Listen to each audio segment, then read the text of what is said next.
दरम्यान नाना पटोले मुख्यमंत्री होणार या मागणीवर किंवा या वक्तव्यावर बाळासाहेब थोरातांनी प्रतिक्रिया दिली आहे। मुख्यमंत्री पदाचा चेहरा ठरला नसून पटोलेंना मुख्यमंत्री करा ही कार्यकर्त्यांची मागणी असल्याचं थोरातांनी सांगितलंय।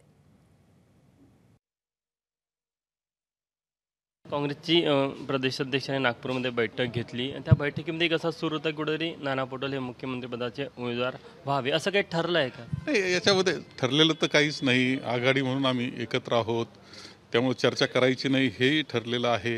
आता उत्साही कार्यकर्ते आमचे असतात, ते बोलतात। साधारणतः साहजिक असतं, काही गोष्टी उत्साही कार्यकर्त्यांचा तो उत्साह असतो, ते मांडणी करत असतात। परंतु एक लक्षात घेतलं पाहिजे की ही चर्चा आघाडीतच होते मुख्यमंत्री पदाची। आता महायुतीनं विरोधी पक्ष नेते पदाची चर्चा करायला सुरुवात करायला हरकत नाही त्यांनी। एबीपी माझा, उघडा डोळे बघा नीट।